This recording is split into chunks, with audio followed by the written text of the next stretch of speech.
Hi. Well, this was a terrible idea. Aside from the fact that it's supremely douchey to be wearing sunglasses inside, I literally can't see anything. These glasses do something that is very incompatible with the monitor that I'm using right now. The monitor is literally black. It's like 90% black. Wow. That's amazing. So, yeah, this is not a good idea. Edgy, though. You gotta have the edge, right? Otherwise you're dull. You can only be either edgy or dull. That's a shitty choice. Anyway.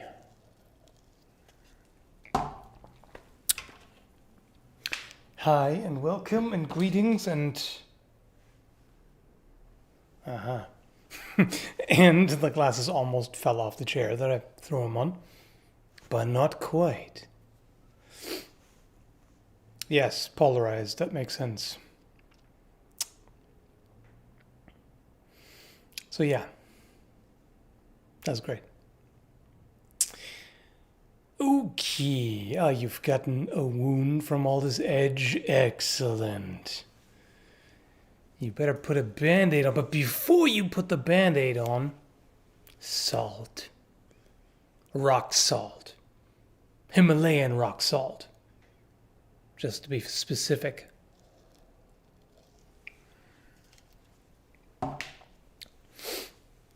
How are things in the new house? You're just teasing me, aren't you?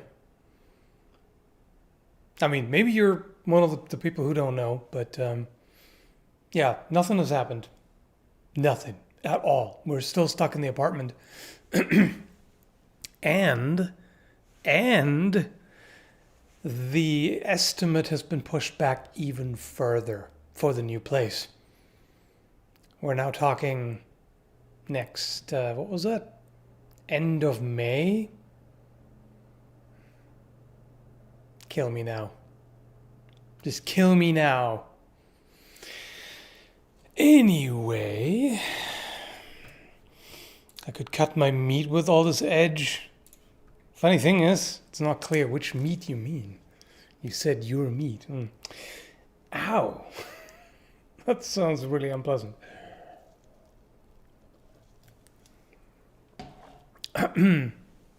Yeah, it sucks. It sucks, and I'm not a patient kind of guy. So it sucks even more, but whatever. It is what it is, and there's literally no good alternative right now. So, yeah, kind of stuck with it. You know? Why edgy? Because the alternative is dull. Do you want to be dull? Huh?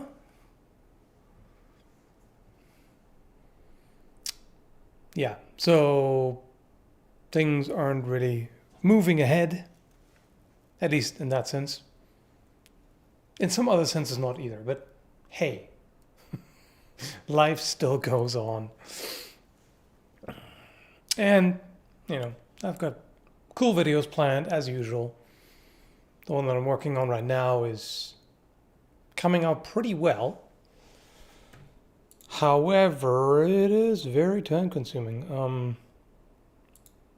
Every time I decide to do a green screen, and, you know, I tweak everything to make it look nice, to blend it into, you know, blend it all together. It takes forever to render. I had to do this in 2 parts. The first half took over 6 hours to render. I finished editing part 1. I mean, it's still the same video, it's just the first half of it. And now it's still rendering the second half. It has been rendering for almost 7 hours. Don't ask me. Actually, no, I can't explain why the second half is taking longer to render. I didn't use the same background all throughout, so the one that I used for most of the second half is a little bit more It's a little bit fancier, more editing, so it takes longer. And it's still an hour left, so yeah, then I can finally finish it. It's for tomorrow, by the way. I'm well ahead of schedule, as you can tell. Haha. But I'll make it. Oh, by the way, do you even know what a diggle is? Diggles, as is in the title. You must know. These are Diggles. They're from Dungeons and Dragons. The more you know. I'm gonna be educating my peeps about Diggles. Also, do yourself a favor. No need to thank me, by the way. Why the hell? Whatever. No need to thank me, by the way. I'll consider it a community service. Type in Angry Lemming if you have never done that before. Do it right now. Open up your search. Type in Angry Lemming and be amazed.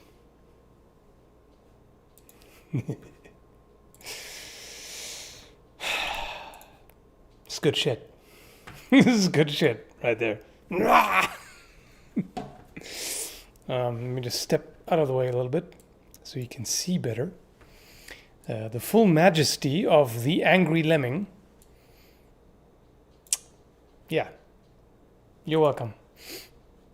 And it's not the best one. There's a video as well.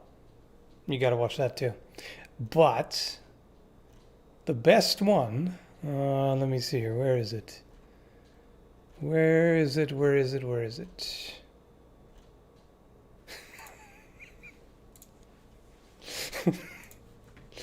Every time, this thing, it gets me every time. I'm just gonna leave it here. No comment. Yeah.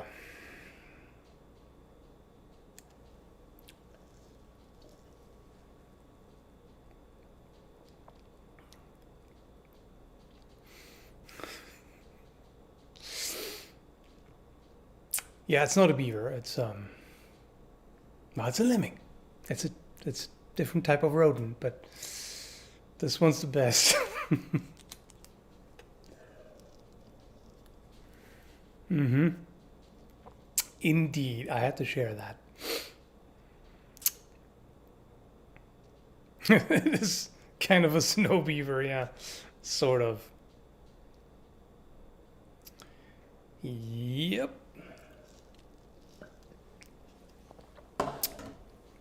So just so you know, they don't throw themselves off cliffs. That's bullshit.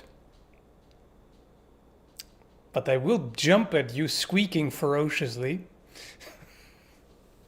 That's what they do. Yes.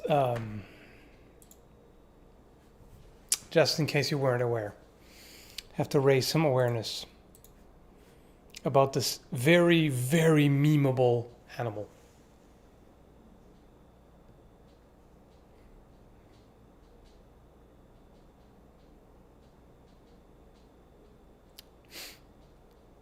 Have you seen fat marmots?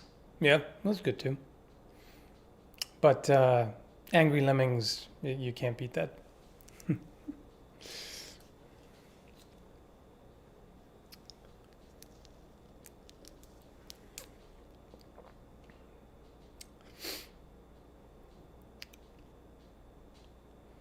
What part of the world are they indigenous to? A number, but generally Scandinavia.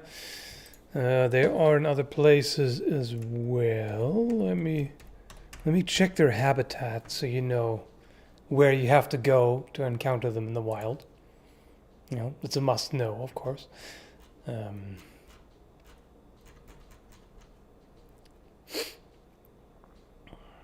Tundra biomes near the Arctic, yeah, so number of places.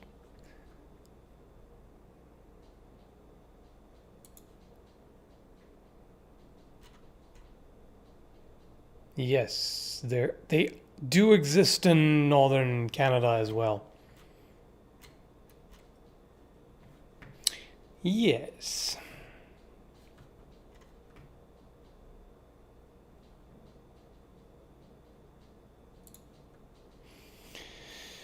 Okay, what else is happening here?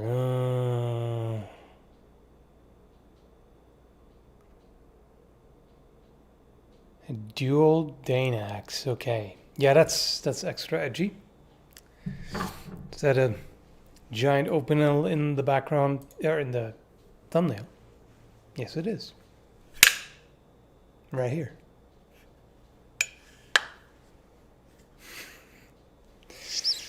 Just my little pocket knife, you know?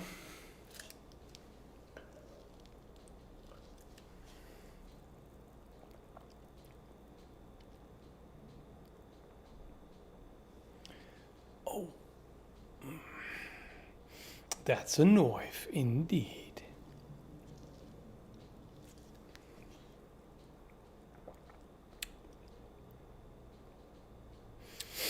Yes, it is indeed literally edgy, you know, with a real edge and all that. Yes. Different opening methods. That's just about it. Like you can either open it by holding onto the grip or the blade. Yeah. Anyway.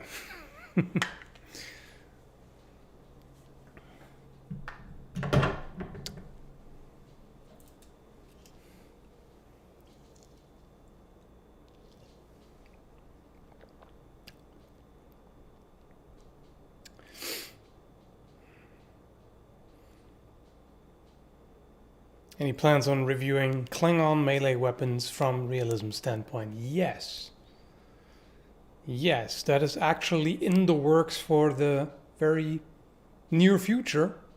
We're talking probably within the next 3 or 4 weeks. Unless I change my current plan, but I already have some footage and it's planned soon.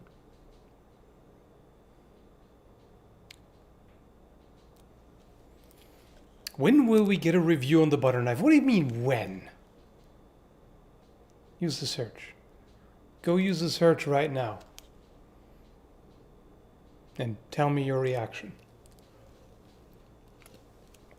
Type in butter knife on the search on my channel. You may find something. Unless it doesn't show up if you search butter knife. Let me just double check. Maybe you have to use a different search term. I wouldn't want to mislead you. Now would I? No, it shows up. First one. There you go. There you go. Thanks, Mac Attack. Just got a spearhead and seems a tad heavy. It is 22.5 inches and 3 pounds, 6.5 ounces. Yeah, whatever that is in sensical units. But when mounted to a 7-foot ash pole, is it too heavy? I don't know what 7 foot is. Whose feet? How many feet have you cut off and taped together?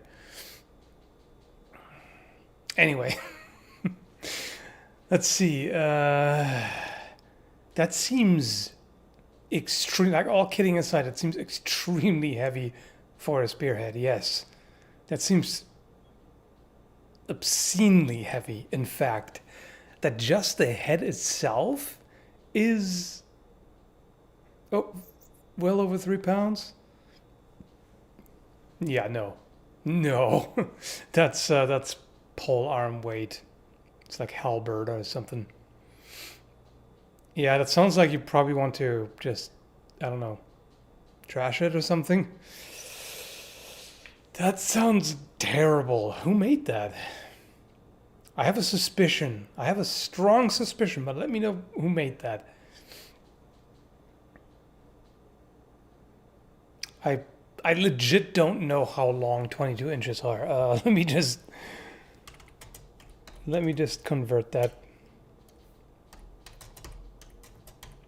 That is pretty long, isn't it? Okay, so it's like half a meter. It's like 55 centimeters. Yeah, that's long, but still, that's crazy heavy. Pretty nuts.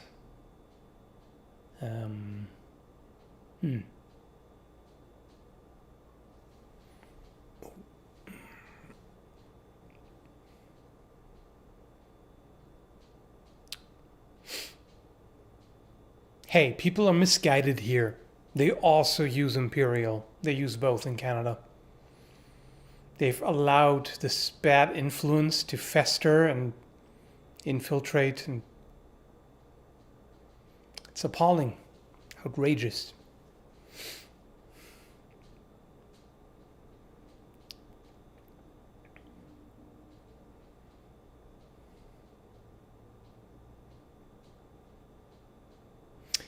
Yeah, anyway, that's pretty nuts, generally, as a spear.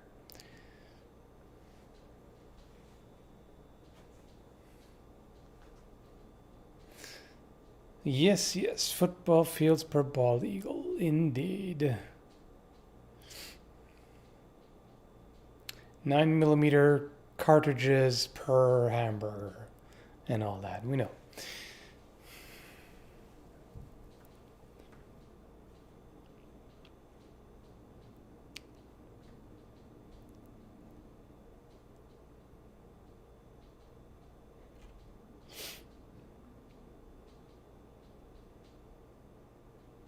Don't disgrace the UK.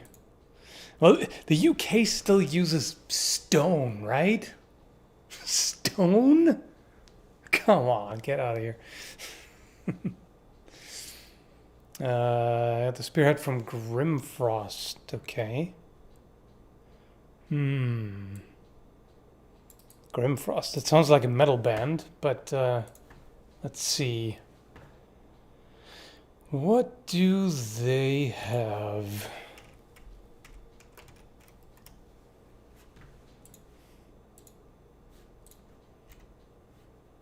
Okay, I see one large spearhead on the website. Yep, that's the one. Actually, let me look at that in the right window so you can see it too. Would be kind of useful, right? Slightly. Yeah. So it doesn't actually look bad. It's just I'm baffled by how monstrously heavy it is. There's absolutely no reason for it. Like, what? Okay, that's thick. That looks unnecessarily thick.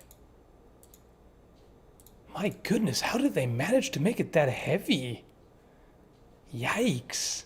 It really doesn't look... If this is really the one that you have, but the length seems to match, and it's the only one I'm seeing there, so... Oof. Yeah.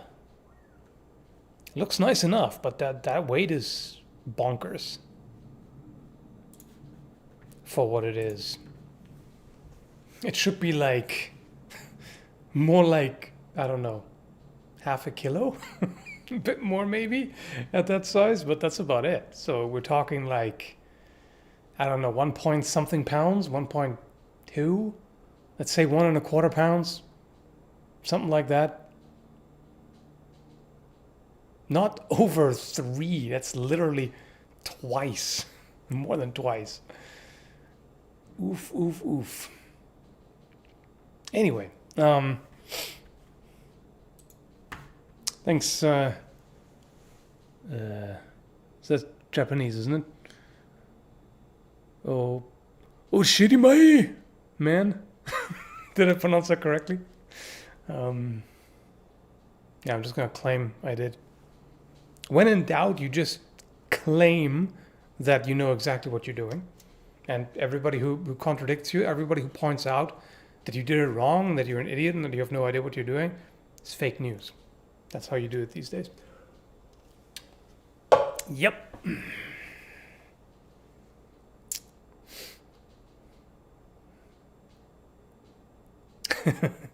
Okay, yes, it is an actual review of a butter knife. Indeed.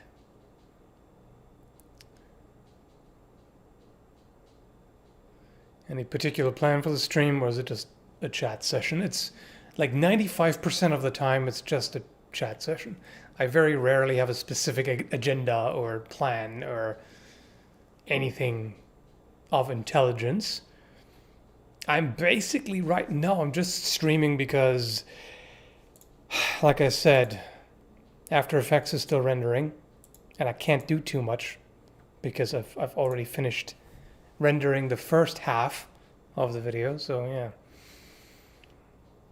that's why I did it in two halves, because the first 6 hours during that time, yeah.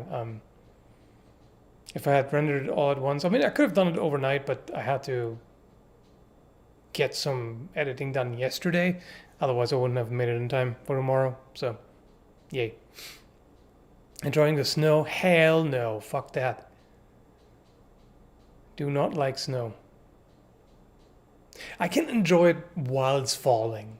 Then it's nice. But, like, within a couple of days, it turns into either wet, dirty grossness or just slippery, icy bullshit. So, yeah, I don't need that.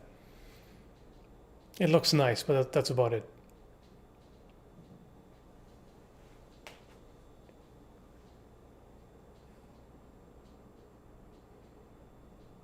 Tips on growing a beard.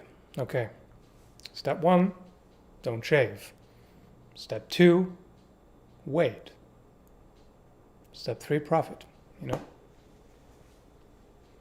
Oh, step 3, apply beard oil or balm. So you can't complain about it being too itchy, because it won't itch if you keep it moisturized. Wet, greasy grossness and slippery, icy bullshit are my stripper names. You have two?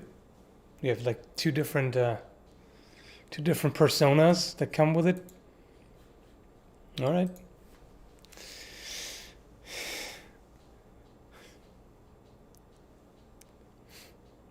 Never thought of that. Yeah, that's what I'm telling you. I know it's hard. Life is hard when, as soon as you came out of your mother's coach, you rolled down the stairs and, things happen. Accidents happen, and sometimes the result of those accidents stay with you your entire life. And then it can be a little difficult to figure things out, but that's okay. That's why you have YouTube, right? Yes.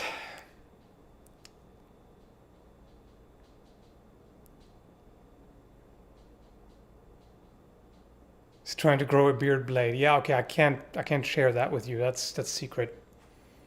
That's not for the general public.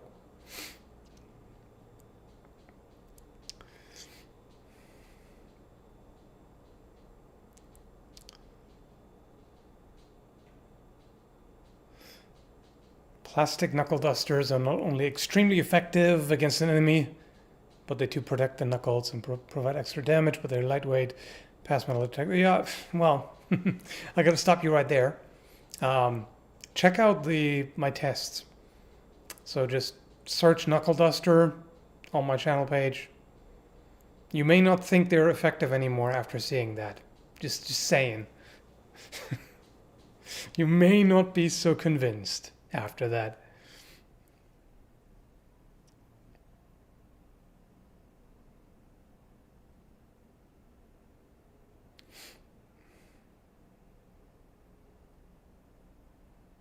It's like they work, but only like for one punch or two.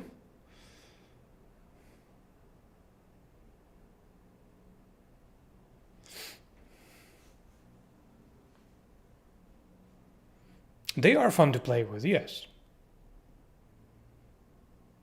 While they last, which is not very long in my experience.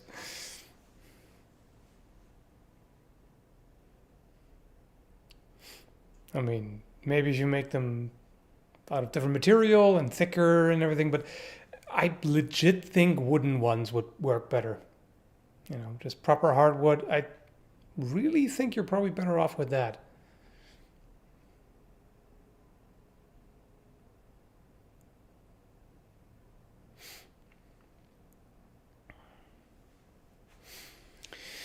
Pulling knuckle dusters in a fist fight is cowardice and illegal, and if he's got any real weapon, they're worthless. So what's the use?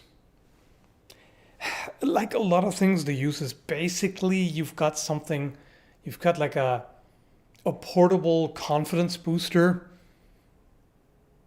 that, yeah, will either get you into a lot of trouble. Well, that will get you into a lot of trouble, chances are. Either in trouble because whoever you pick to fight with, it's not enough against them, or because you used them when you shouldn't have and now you're in legal trouble. So, yeah. I do disagree that it's cowardice, though. It depends on the situation. Like, if somebody attacks you, especially if that somebody is bigger than you, yeah, you're totally within your right, in my opinion, morally speaking, to do whatever it takes to defend yourself. And if you need to, use an equalizer, then by all means, that's my opinion.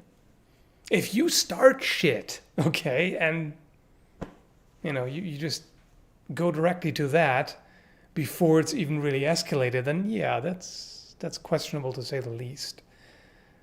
So yeah.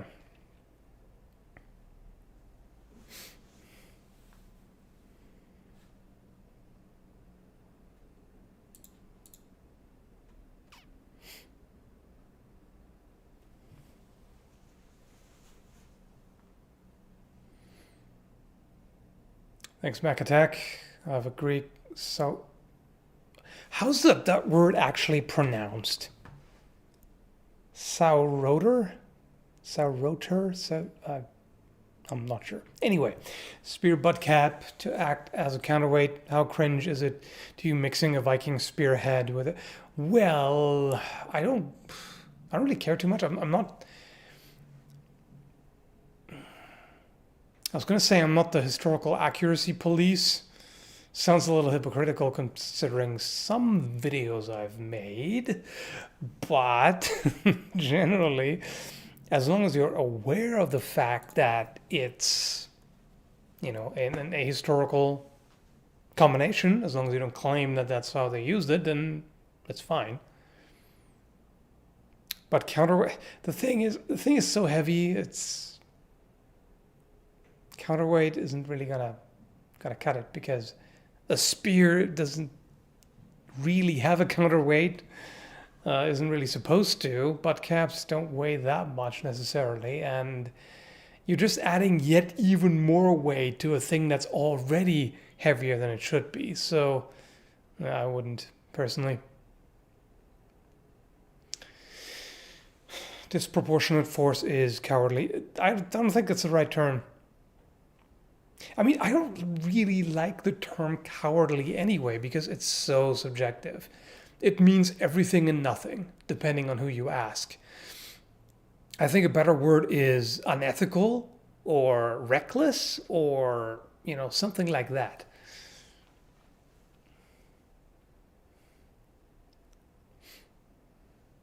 Because that's really the point. Like, you're kind of overstepping. Yeah, what does disproportional force even mean? That's a good question. In a lot of places, the law is such that you're supposed to use a reasonable amount of force. The problem with it is reasonable. What the hell is that? Like, what you consider reasonable, a judge might not, and that's a problem. We kind of need a better definition. It's hard to define, obviously, but Like, generally, I'm thinking you should be allowed to use whatever force you feel at that time is necessary to stop the threat. If you overdo it, then, well, in that situation when you're on adrenaline, you're stressed out and threatened and everything, you may not be very good at judging what is appropriate force. The only problem about that is if you just go with that, then anyone can use that as an excuse. Like people can just get out, like people who are being aggressive or unreasonable / unethical, they could just use that as an excuse. Like, oh, well, I just thought I had to just take this guy's head and slam it into a brick wall repeatedly until brain matter flew everywhere. At the time, I just felt like I had to do that, There are certain things, like, for example, if you're defending yourself, as soon as your attacker goes down, is on the ground, you need to stop, okay? Like that's clear. That's easy enough. You can't just curb stomp them. Like they're clear-cut examples, but there's also gray area in between. Like depending on where you are, for example, shooting a home intruder with a shotgun may or may not be considered reasonable. And if you're doing that to begin with, then using, I don't know, a rubber buckshot or a slug versus a lead slug also seems a little bit different, right? Stuff like that. So, yeah. It's tricky.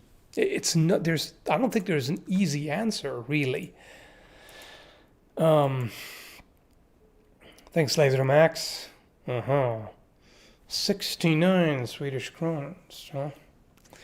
I always love to see that chat interaction, heavy streams. This is streaming at its heart. Much love. Oh, awesome. Thanks. If reason goes out the window when you fight, then you have a tiny brain. I don't really agree with that either necessarily. Like, if you're suddenly being jumped, like, there's so many factors, like, let's say on a day you're already stressed out and you didn't get enough sleep and blah, blah, blah, whatever. There's a bunch of factors. Suddenly you get jumped out of nowhere and you have to defend yourself and like you're completely caught off guard and you just go really hard and like you may not be as able to accurately determine what's going on and what's needed to stop this from happening. You know what I mean? Like,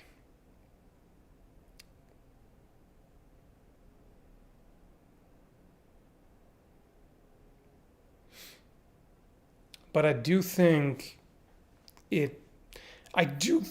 that you need to, what's reasonable should be larger defined, so to speak, than what's the case in a lot of places. I mean, it's always going to suck no matter what.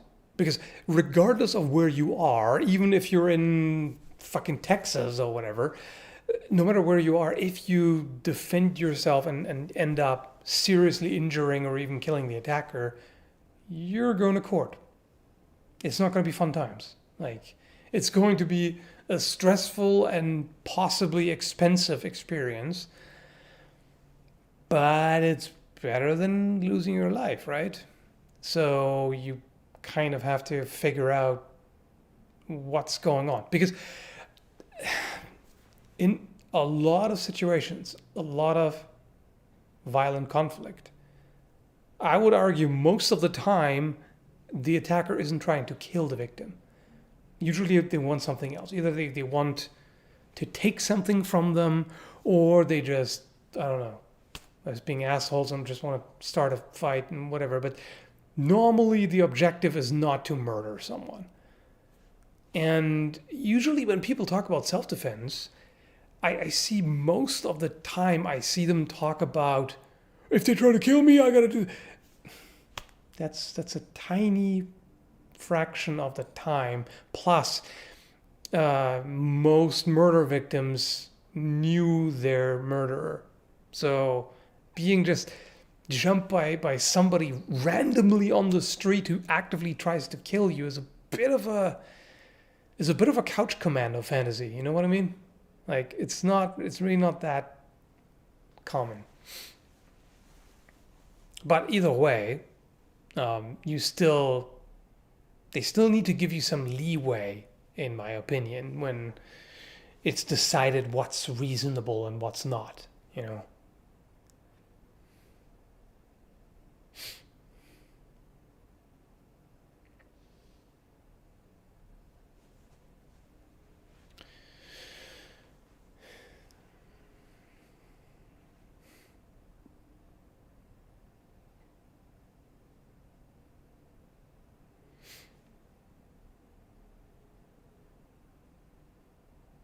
Don't worry, I'll defend myself with gun chucks. Yeah, there you go.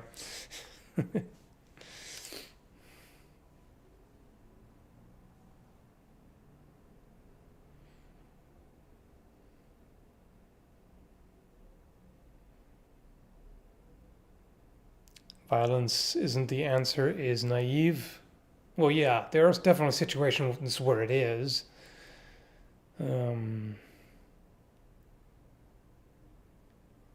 You're not obligated to go out of your way to interpret their intent behind attacking you. Yeah, that's true. Absolutely.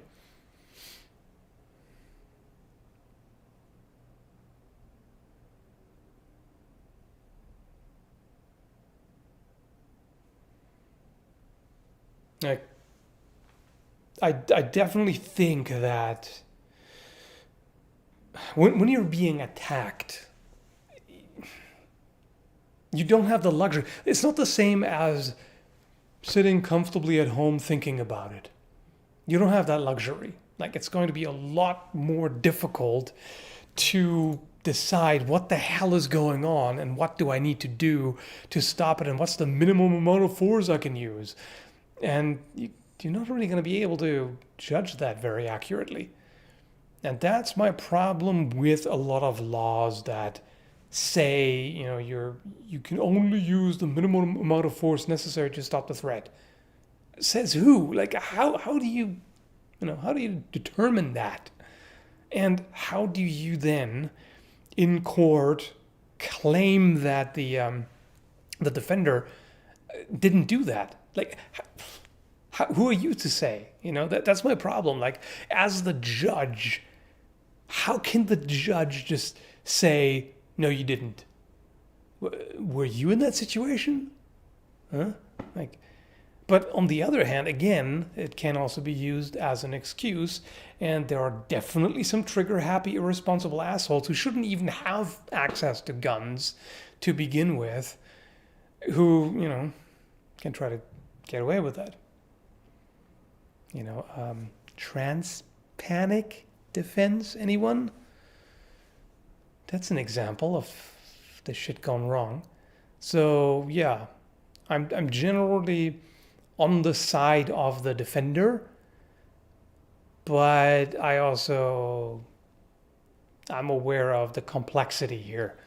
Like, it's not as simple as, oh, somebody threatens you, you gotta shoot him. Some people seem to have this attitude of, like, anyone does any kind of threatening gesture toward you, and you just gotta double tap them in the head, in the chest too. Two in the chest, two in the head. It's like, as usual, people are taking it to the extreme on both ends of the spectrum.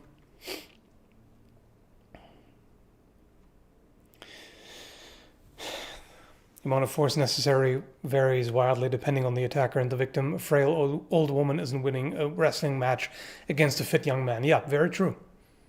And in that case, I think it's absolutely justified to use an equalizer.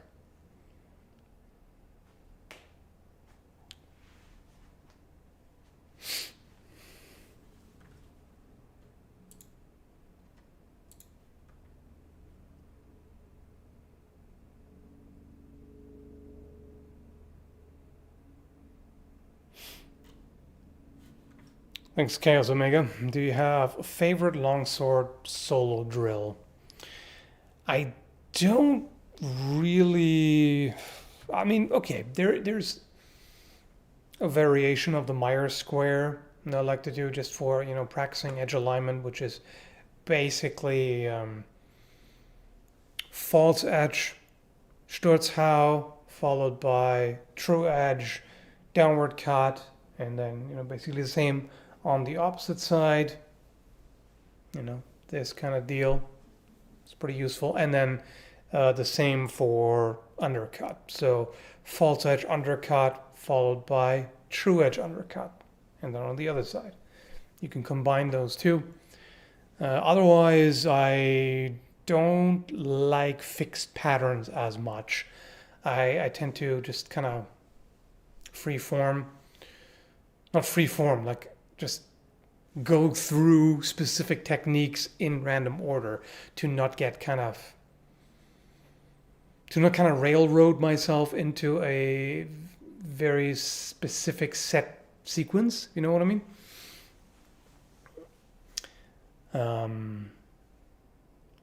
Thanks, Cameron. Long time watcher. I thought I'd drop in. This is a fun topic. Thanks. Yeah, it's a difficult topic.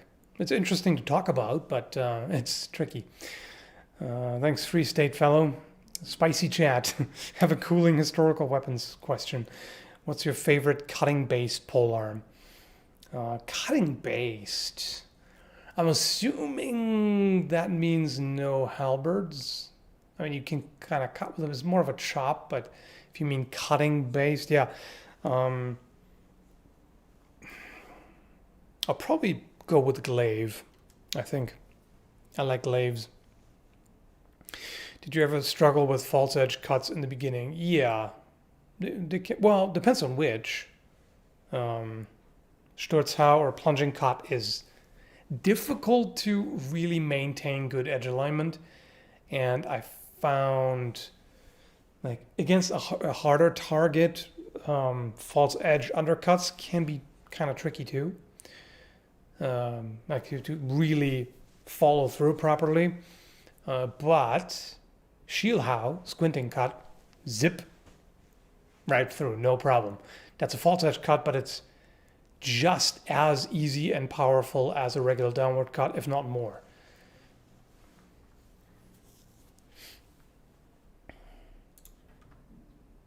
Kind of like shadow boxing with a sword. Yeah, that's a good way to, yeah, good comparison. Thank you for existing. You helped me get through this month. The Rona is one hell of an illness. No, I'm glad to know, and hope things get better for you. Tack Knives as a brand. If do I remember correctly which one that is? I might have handled no. Trying to figure out if I've ever handled any of them. Sounds somewhat familiar, but that could also be because it's kind of a generic name, tactical something. Let me see.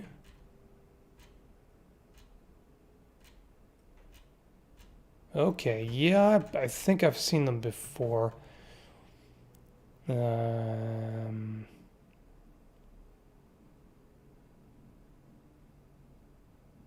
Wait, is it all stuff that's prohibited here?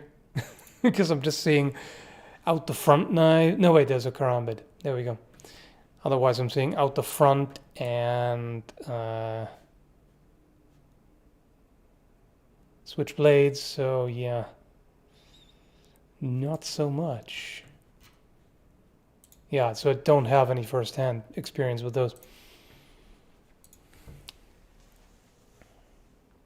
Any good Morningstar / flanged mace recommendations to buy? Looking for quality / function. In that case, I would recommend Arms and Armor. I've got an older Warhammer that they made, and that's been great.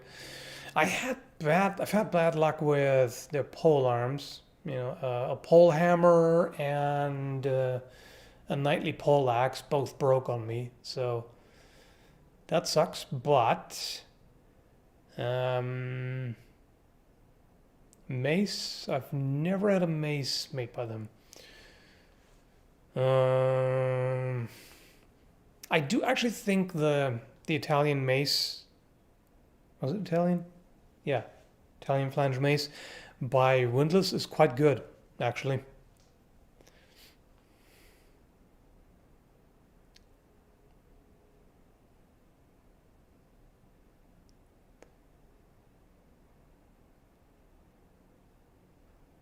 I have it on good authority that war gets a 0 out of 5 stars. That seems a solid authority right there.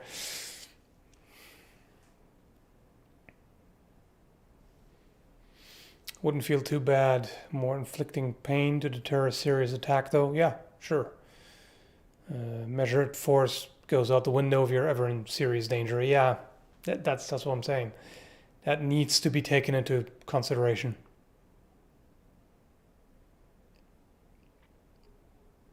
The problem is always like in a lot of self-defense situations, the problem is that you have nothing to go on quite often other than what the two people involved in the fight are saying. Um, I mean, sometimes there are eyewitnesses, and eyewitnesses are notoriously unreliable.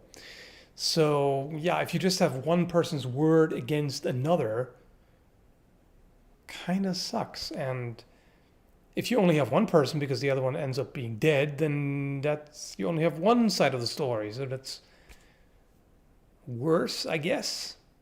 So it's difficult to figure out were they in their right, were they being reasonable? Like, all you have is okay, one dead person and one one survivor, and you get what I'm saying. It's tricky. But from the point of view of the citizen, of the defender, that shouldn't matter. Like in that situation, that's not your concern. All the legal bullshit is, I mean, it is because you're going to face the consequences, but you know what I'm trying to say. I hope. Like in that situation, it's you got to do what you got to do, right? Whatever you think that is at the time. Thanks, Mr. Roboto. Are you being a Lord of Edge today? What do you mean today?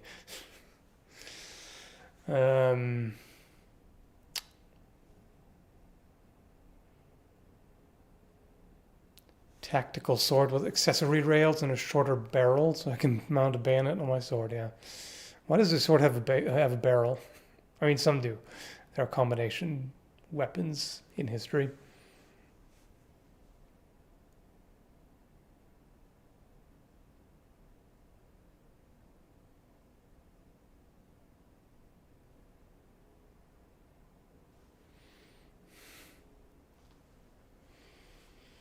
I was so jealous of your place in Nova Scotia. Well, I'm still in Nova Scotia, but I'm assuming the first place that we moved to.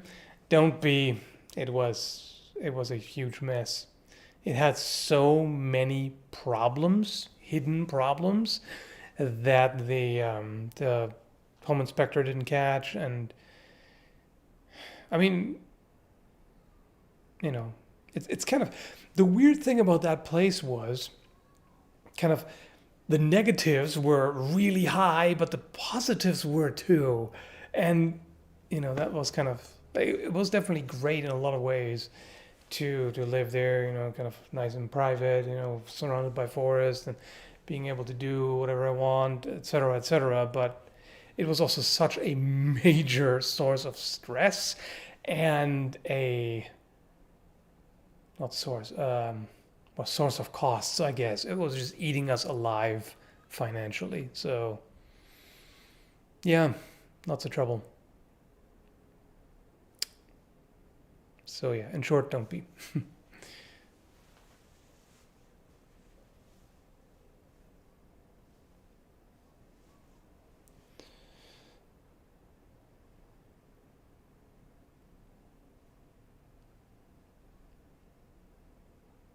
Have you known anyone who's had the gout? Not real. Well, I can think of one person I've talked to who dealt with it, but I don't know much about it.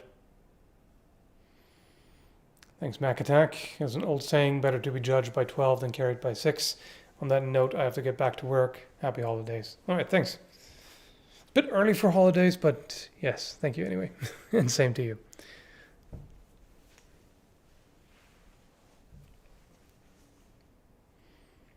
It's best to wait for the home you desire. Well, we thought we did.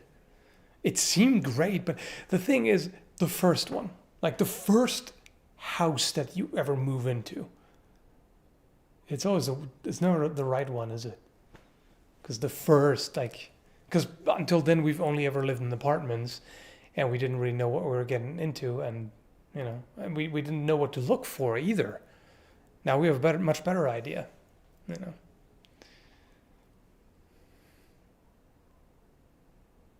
We play Blades and Sorcery, isn't it? Sword and Sorcery? Wait, it is Blade and... Wow, I can't remember right now. Is it Blade and Sorcery? Blade and Sorcery, yeah, never mind, sorry.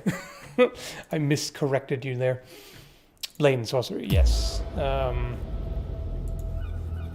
Well, I tried recently, like a few months ago, I think, and I was really struggling with it because the motion sickness was bad.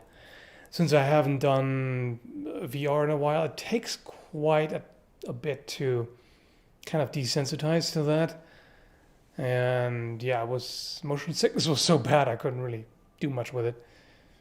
So I would have to spend a bit more time to ease into it, and yeah, I don't have that time. So it's kind of tricky.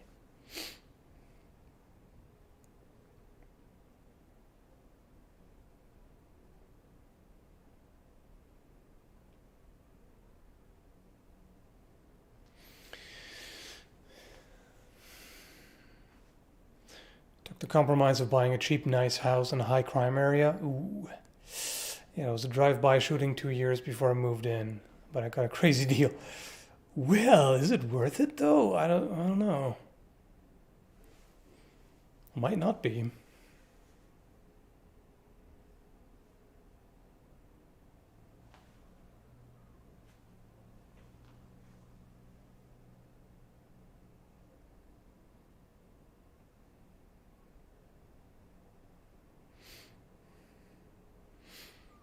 Why don't you just get a modified barn, invest in that? Well, the problem right now is the prices, since we moved here, it started to explode. And particularly since COVID, it's been really just ludicrous. So I'm not kidding you. The same house now, compared to a year ago, costs $100,000 more. I kid you not. $100K. In fact, not even a full year. In some cases, like half a year. It's nuts. They've completely exploded. And the thing is, the next one that we've been planning to move into for a while, we committed to that one. What was it? December 2020 or so? We've been waiting for a year now. The damn thing is still a foundation. So, yeah. COVID has messed everything up. Screwed up all the plans. Anyway, I don't want to complain about that again.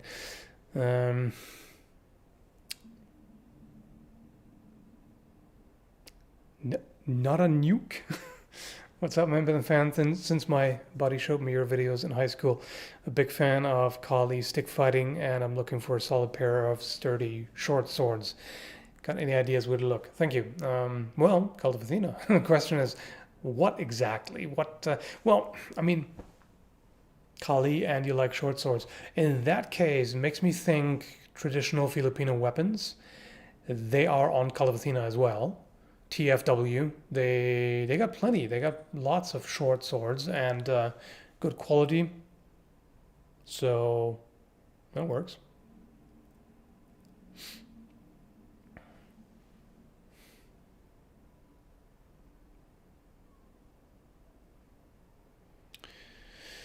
People probably just want to find a house and hunker down.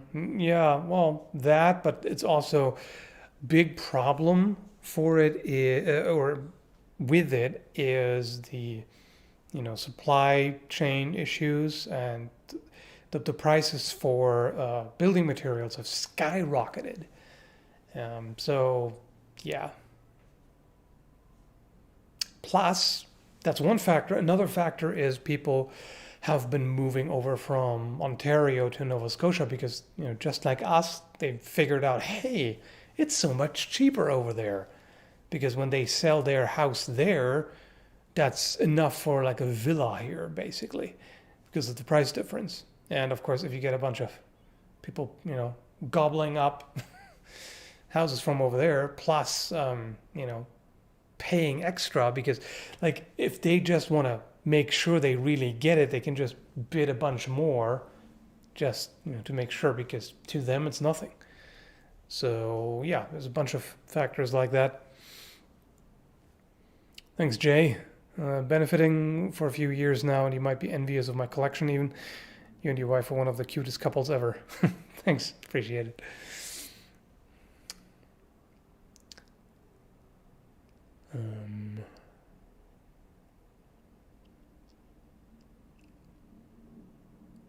Hope that doesn't happen here. It probably will.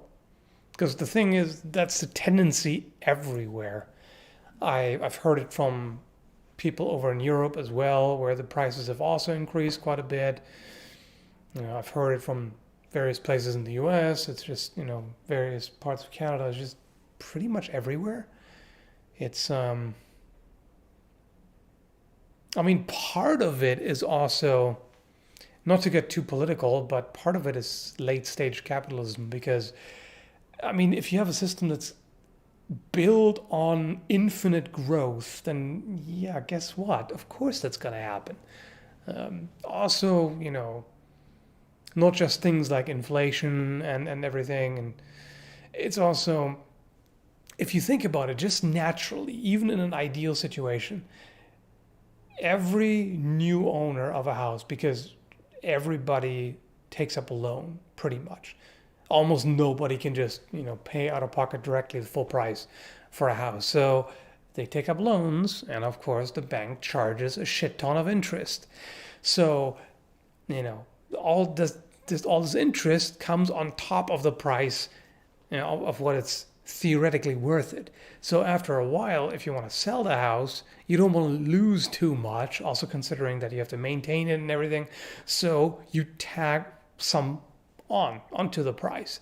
Like you charge more than what you paid because you don't want to lose as much. And each owner is going to do that. So over time, the same thing is just going to keep increasing in price. So that's just the baseline. Then on top of that, you add all these other problems. And yeah, pandemic and all, and inflation. So yeah, of course the numbers keep going up and up and up and up. And yeah, where is it going to end? Who knows? It's not particularly sustainable by any means. And of course, affordability goes down and down and down because wages are not increased at the rate needed to compensate for the inflation. So it's a mess. It's just a mess overall. Anyway, thanks, Cameron. Bread skull, I dig it. Are you referring to bread tube? I don't even know why it's called that, but yeah, I know what you mean.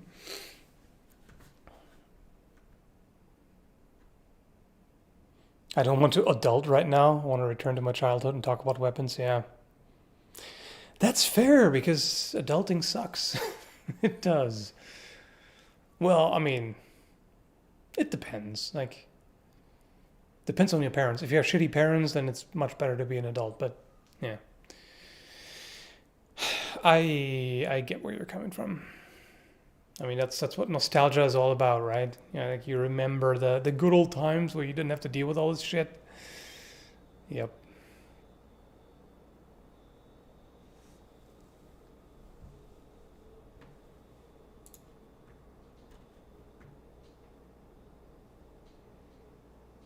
Thanks, vodka lover. I'll get my sword in a few months. Let's go! Hell yeah. Hope you picked the right one.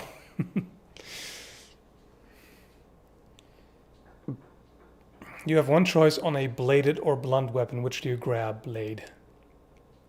There's nothing wrong with blunt, but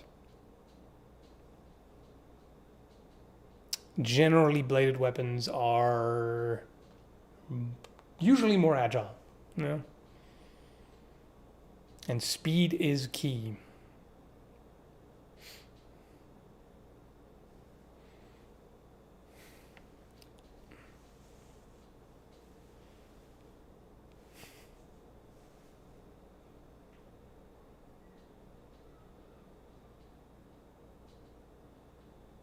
You can't fell a tree with a blunt weapon. Yeah, that's true. You can't with a sword either, but hey, I mean, most swords. If you want to count the Reaver Cleaver as a sword, then you can.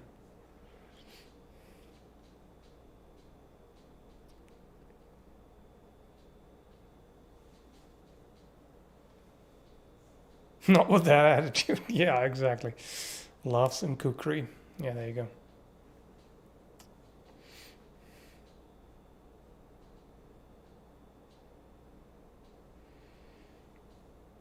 Albion Squire sword decided to start at a lower price sword to start with to get more swords down the line as I get better at HEMA. Smart. And Squire line is perfectly good. So yeah, you made a good choice. Nice.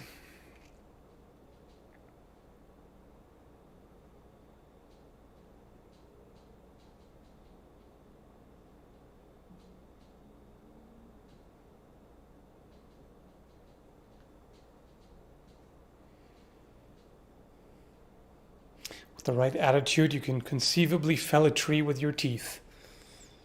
Well, if you're really, really determined to do that, maybe you can get into gene manipulation and figure out how to cross your DNA with that of a beaver and profit? I don't know.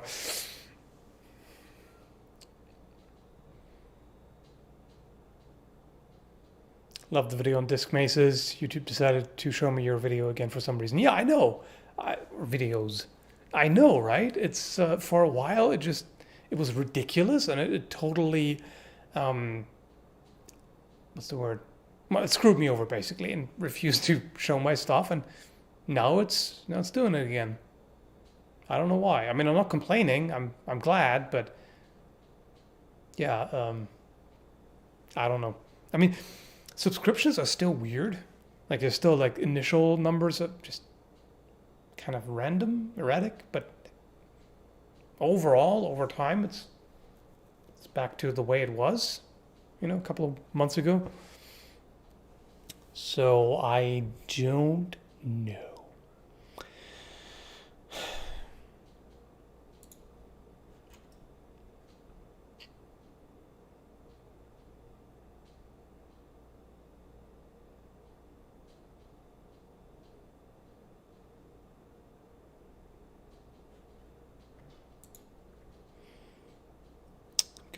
Getting your videos on my feed as well, finally. The Beard Blade video was hilarious and the Disc Mace video was excellent.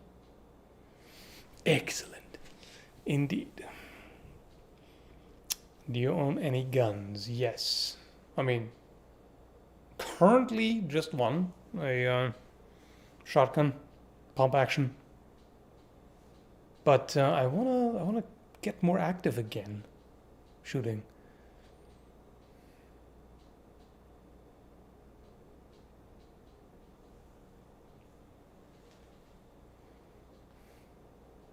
I don't want to reveal yet which one because it's a cool one. It's a unique one. I don't know yet if I want to make a video about it. I mean, I do want to. The only problem is currently the only range that's within reasonable distance here is an indoor range, and it's kind of sucks to record in because it's not enough light. Speaking of which, I think I need to adjust this a little bit. It's getting kind of dark. Don't freak out. It'll go black for a moment as I adjust. Don't freak out. It's fine. Calm your tits. It's gonna happen. Not yet. Wait. Any moment. Any moment now. You're gonna black out.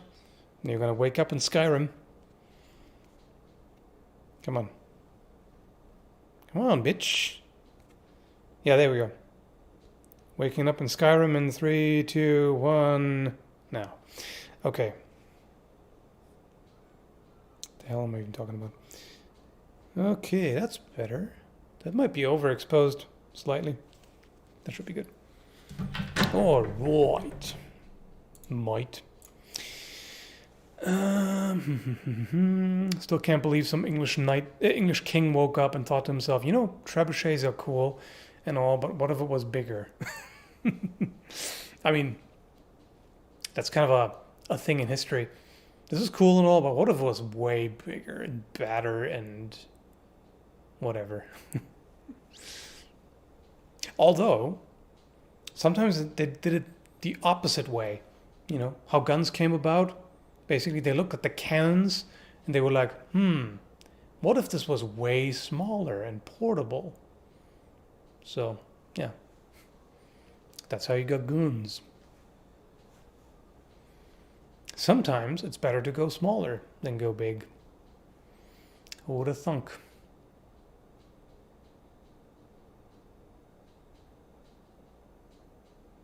That's the entire point of being a king, thinking big.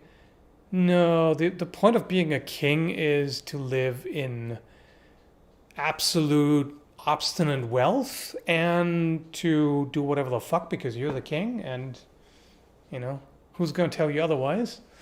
And to start wars and, you know, stuff like that.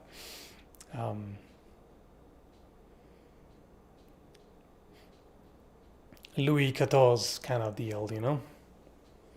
L'état c'est moi, bitch.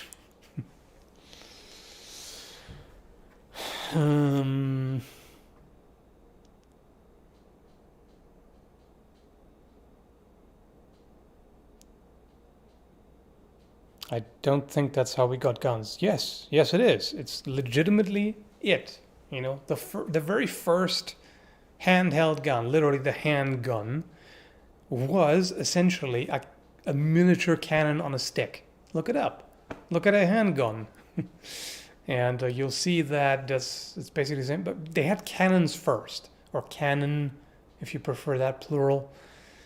That's what they had first, and then they developed handheld firearms based on that. So, yeah. Legit. I mean, yeah, if you want to go there, then fireworks were the first thing in China. But I'm thinking Europe. They had, you know, cannon and then hand cannon, quite literally. Yes, it was.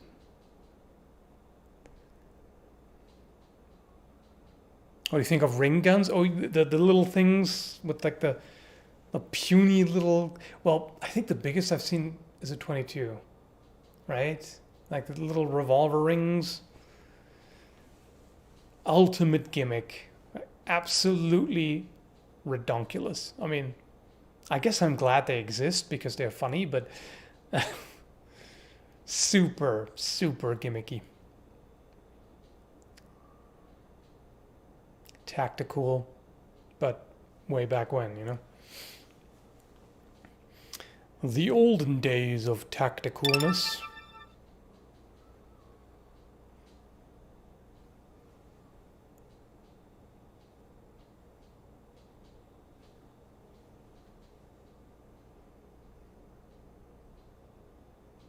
Then the Ottomans were like, okay, but what if it was bigger? Yeah, okay. They upscaled the cannon quite a bit.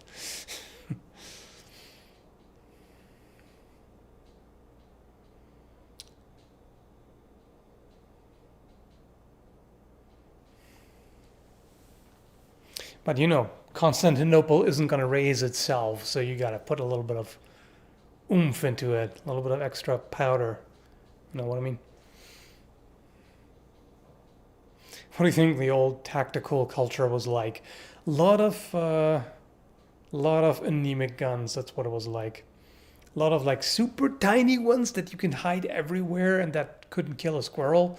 That's kind of the tendency. They had a lot of that. A lot of really underpowered cartridges and fancy shenanigans. Not exclusively, but that would be the tactical, stuff.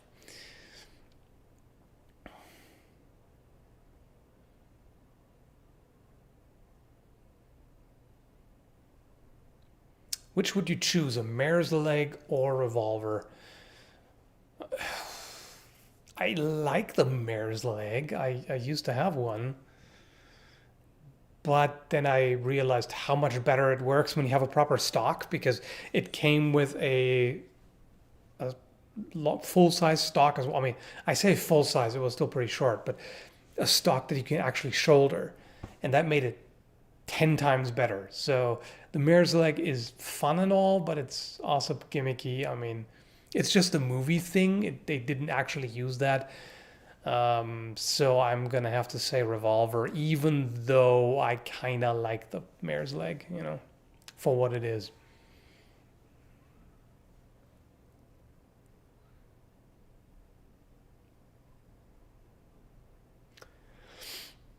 Bandoliers were the old tactical? No, I disagree. Bandoliers are actually functional because tactical, by definition, has to be gimmicky garbage. So, yeah.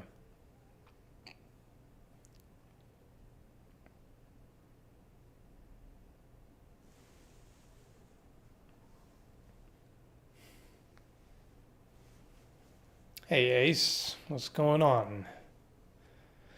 If you have a date in Constantinople, should we be waiting in Istanbul?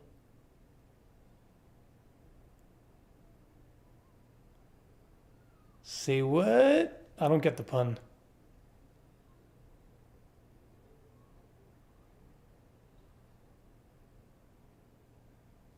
Whatever. Um, I shouldn't M1 Grand and a revolver because I like my thumbs to be in maximum danger. Yeah. Just make sure when you're shooting the revolver, do the the thumb forward grip so you put it right next to the cylinder, then you're golden.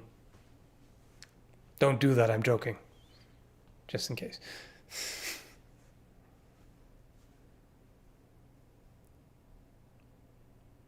Pistol bayonet, the very essence of tactical. There's a worse one. If you haven't seen it before, I've got a video about the most tactical accessories. I forgot what it was titled exactly, but yeah, there was like a meat tenderizer rail attachment. I can't even.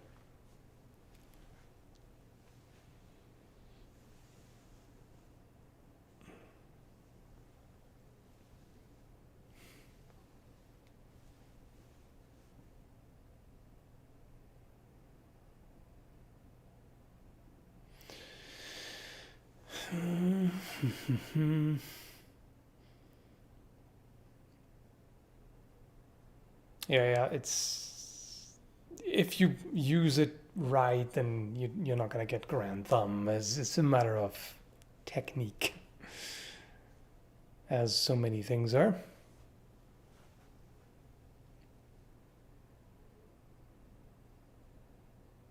Tax sack has entered the chat. Yes, the tax sack. That's still the best thing. I'm still confused, considering how most of the gun community is like super gung ho, masculine, and super straight and everything, but then you're holding on to a pair of balls. Like, I don't know about that, dog. I don't know what kind of closeted stuff is going on there, but hey, I ain't judging. It's just a little bit odd. You know what I mean?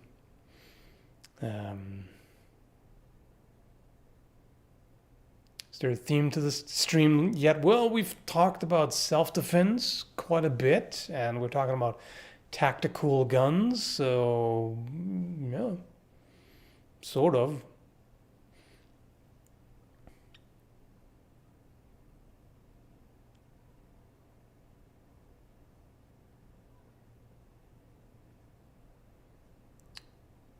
Fleshlight bayonet to go with the tack sack. Yeah, there you go.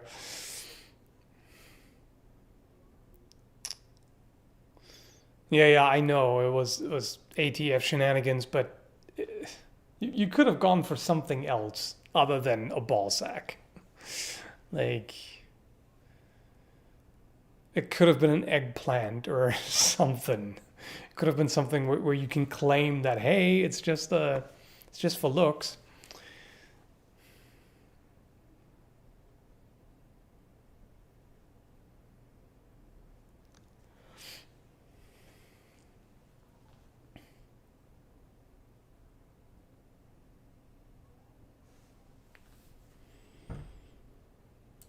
Mankind should go back to bolt actions exclusively. I don't know. I mean, I like bolt actions, but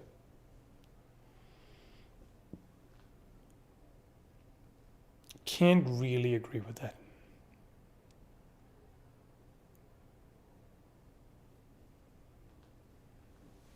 Yeah, ballistic knives are very gimmicky, tactical.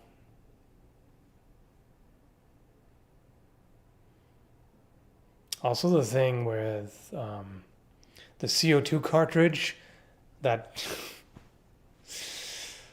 supposedly blows up the target or whatever, like you stick it in and then you discharge the CO2.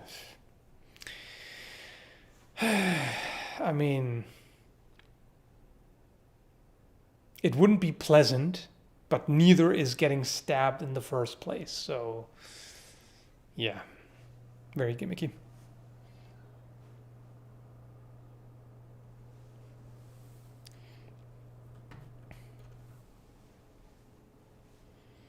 Lever action is the way. I do like me some lever action for sure. I actually want one right now. I mean, I had the mare's neck. I mean, it was the Rossi Ranch Hand. I just, just their name for it. It was nice. I want another one. Just didn't want to blow the budget.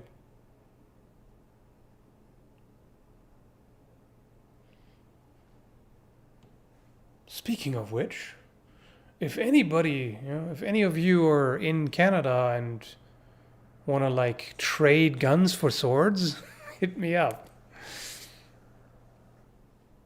Because I've got too many swords, but not a lot of guns right now. So, yeah, just saying.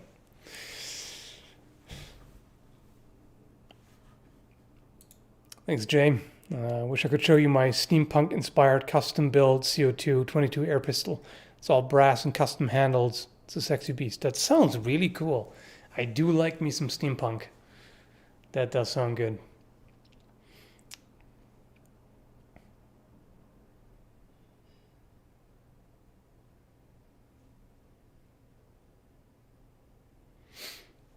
Yeah, I've seen the Henry that now has a loading gate. Yeah,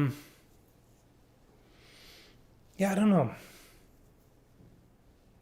I generally like it, but I can also appreciate the Henry's tube loading setup because I'm not sure it's really slower than the other version because just once you've got it open, like you can just grab the handful of cartridges and you can pretty easily quickly dropping them in, the side loading. I mean, you can get fast with that too, but sometimes it can be a little finicky, depending on the gun. Oh, you can do both?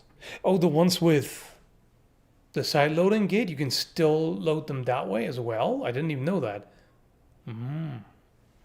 Okay, now that I approve of wholeheartedly. Now I really want one. Damn it.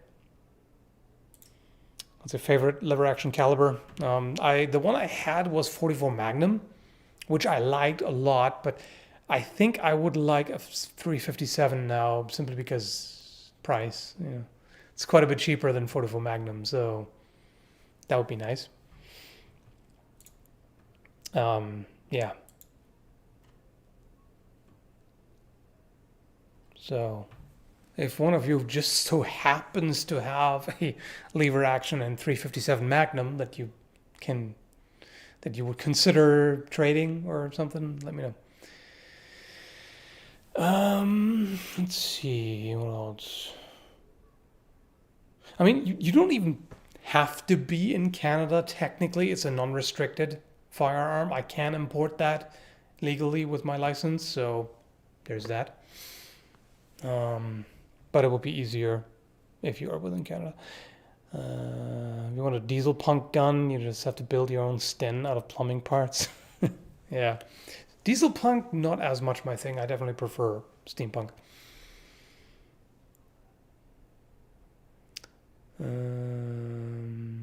Henrys and 357 are heckin' expensive. Yeah, here too.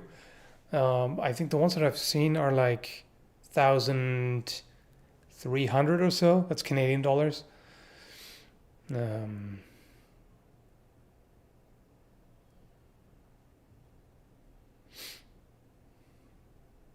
Not a fan of 3030, 3040, etc. I had a Winchester 3030 before, and it was nice enough, but I don't like the price of 3030. Plus, right now, the range that I can get to most easily is an indoor range, and shooting 3030 indoor at 20 meters is kind of pointless, you know?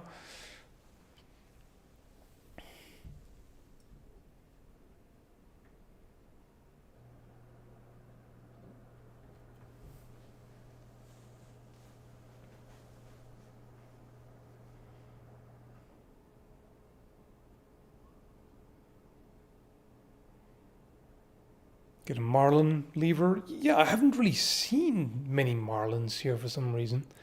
Lately, at least. You know, sometimes you find some used, but not as much. What I mostly see is Rossi, Chiappa, Henry, of course, Winchester. Yeah, mainly those.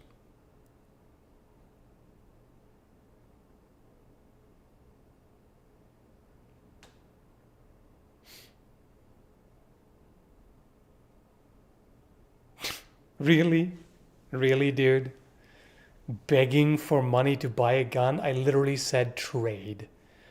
So how about you cool yourself off with your bizarre ways of jumping to conclusions? You can be in timeout for a bit until you learn some manners and, maybe rub like 2 or 3 brain cells together so you're able to pay attention. Until then, bye.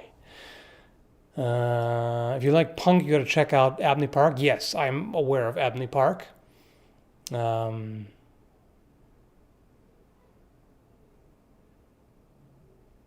could make 100% bulletproof armor, I feel we already would have found it out.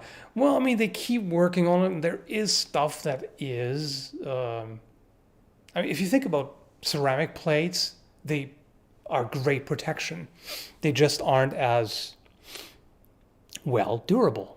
They get shot a couple times, they fracture.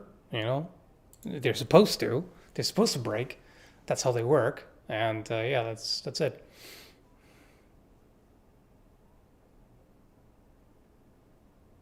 It's time for me to do some adulting.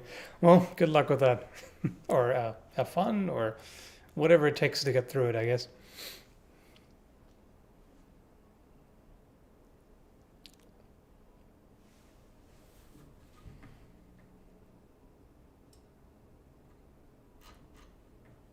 That was great. Okay. Glad you enjoyed it, but it had to be done. Either way. Clock punk? That sounds like just a different word for steampunk. I don't know.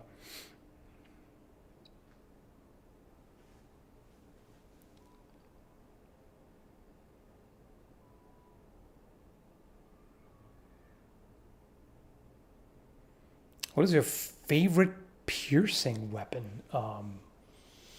Piercing weapon.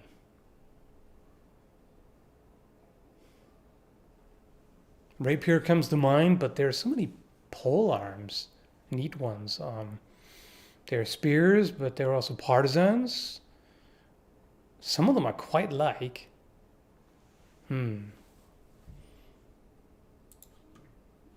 Something like that. There's too many choices.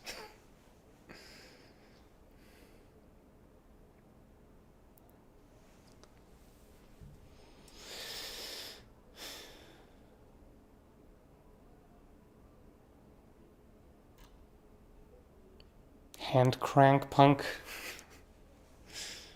Clock punk is a Renaissance period cyberpunk derivative. Oh, I see. Renaissance instead of Victorian. That's actually really cool. Thanks, Jeff, by the way. Huh, I gotta look that up. Why was I not aware of clock punk? God damn it. That sounds awesome. I mean, a lot of it looks like steampunk, but yeah, I get that it's a different, like inspired by a different time frame. You know, steampunk has plenty of gears and clocks and stuff too.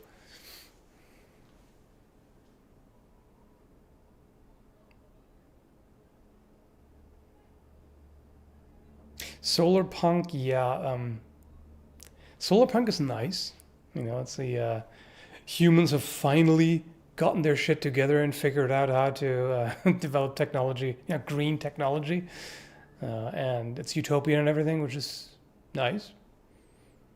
You know, doesn't have the same coolness factor, but it's neat.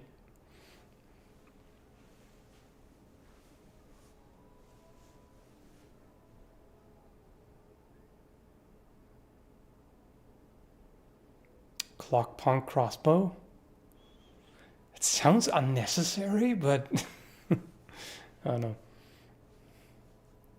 It's like technically, if you have a crossbow with a windlass, there's technically already gears involved, sort of. If you want to call that gears.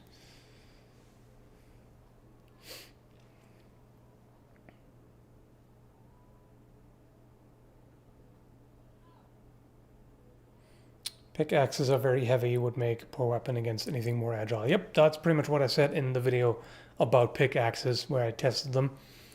I mean, them, one. Talked about them.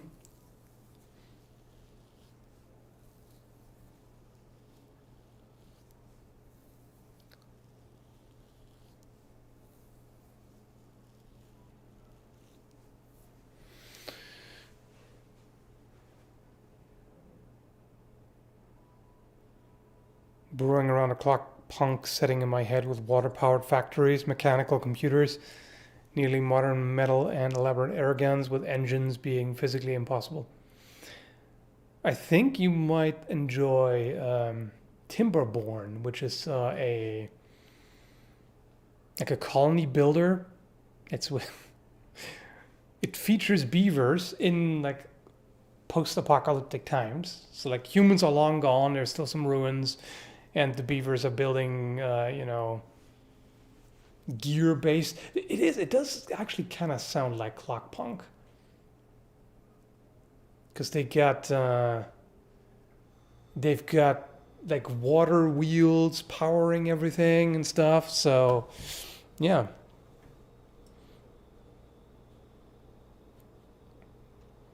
What you doing? Well, I'm banning you right now because you still haven't learned any kind of halfway civil behavior. You're still being a troglodyte, so bye. He had his chance, so yeah. Same guy as before. So he gone. He did. I mean, with that troll name, you could tell already to begin with. Anyway, back to people who are actually worth the air they breathe. How would people react to you if you went back in time with modern technology and weapons? Would it be worth it? I think you would probably have a big target on your back. Yeah. No, I wasn't talking about you, John. I said the same guy as before, who couldn't listen and was being a dick for no reason. So, yeah.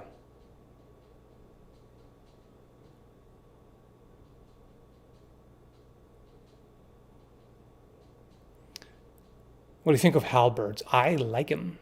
What's not to like about halberds?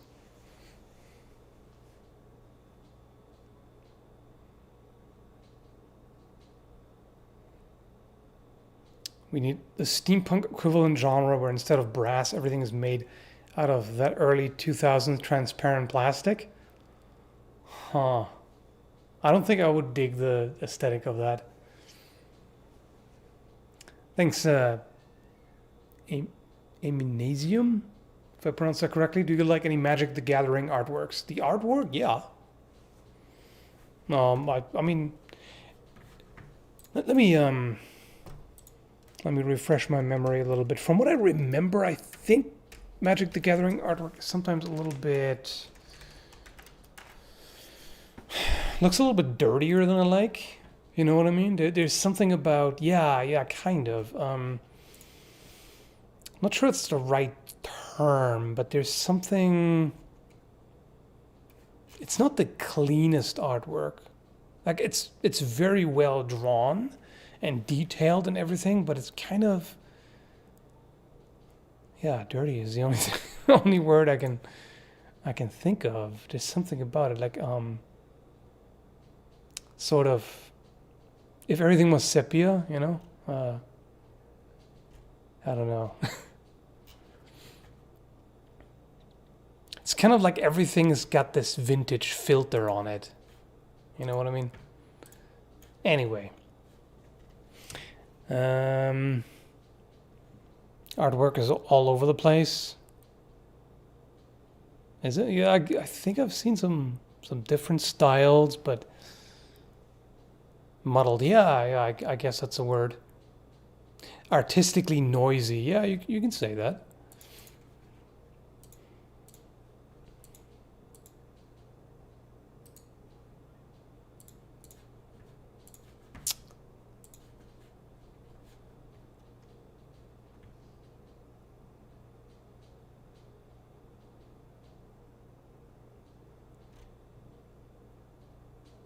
Let's see, what are your thoughts on virtual sparring for HEMA? I don't think there's any good game/app for it yet. Could be useful if it was, well, sort of. It's okay for practicing single-handed swords. I've always find that in games like that, like Blatant Sorcery, for example. Single-handed works okay, but two-handed just doesn't carry over very, very well because you're just, you just have two pieces of plastic in your hand that disconnected and everything is not great.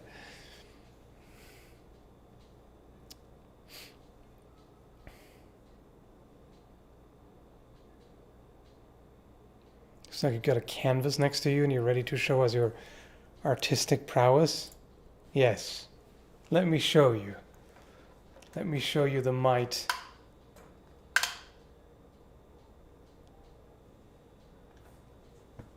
I call it darkness.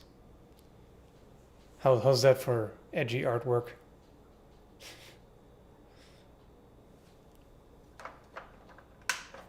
Yeah.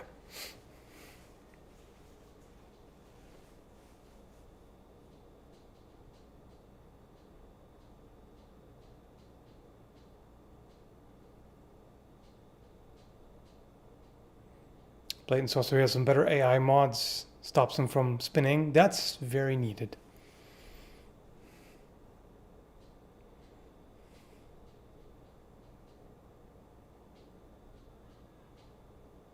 What? Do you hear about the trend where people point loaded guns at their junk and play with the trigger? You can guess what happened to some. I was going to say that's not real, is it? But no, considering what absolutely brain dead trends I've seen, yeah, okay, sounds about right. Oh, well, Darwin Award. There's that, at least. But enough about appendix carry. Good one. Americans, man, yeah.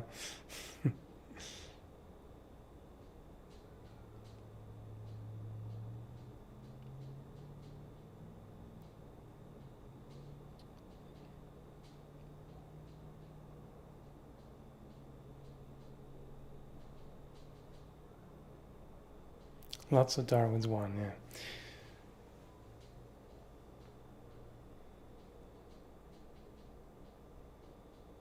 What? Is there polka punk? Why should there be polka punk? Tide Pods and steroids, yeah. Pretty much. I still remember the cinnamon challenge, and at the time it seemed really dumb. But it's nothing. That pales in comparison to everything that came after it. Cinnamon challenge, yeah, fine, no big deal. Then they started to do some really dumb shit. Thanks, Kron Gaming. First and so far only content creator I ever actually joined up to Patreon to support. Awesome, appreciate it. Thanks for the interesting content and discussions. And hope you're enjoying the perks. Discord channel and all. Well, Ice Bucket was for a good cause, so there's nothing wrong with that. I mean, most people did it kind of removed from actual charity, but yeah.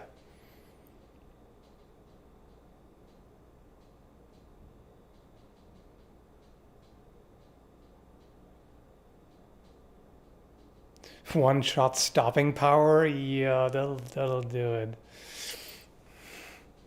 Was for cancer originally? No, Ice Bucket Challenge was for ALS. It was the neurological disorder. What was it again? Amyotrophic lateral sclerosis. Yes, that's what it was. Neurological condition. Neurodegenerative disease. Yes, that's the correct word.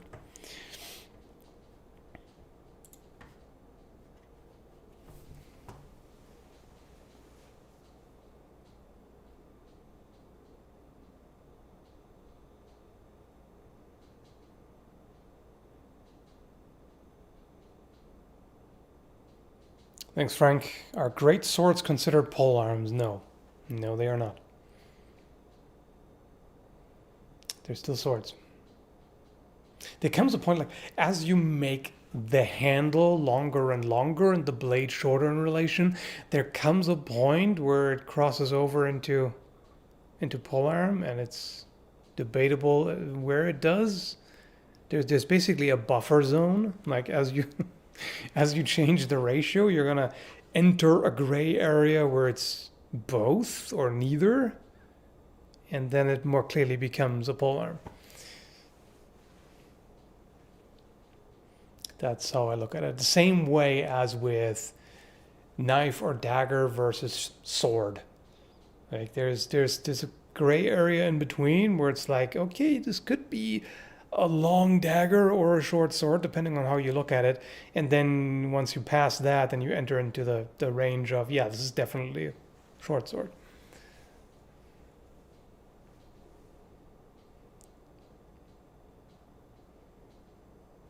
Aren't great swords and great axes considered polearm-like in usage, though? Axes, yeah, sort of.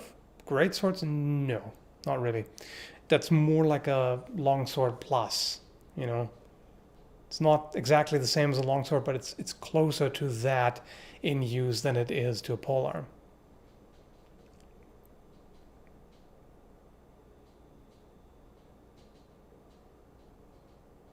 Because don't forget the balance is still flipped. It's still the reverse.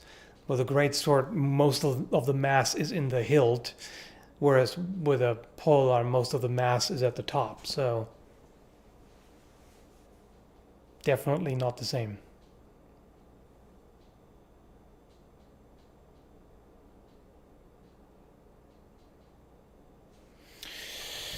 Let me check what the hell. Oh, there we go. After Effects is finally done after whatever 7 or 8 hours of rendering. So now I can go back to, or start editing the second half, going back to editing the whole video basically.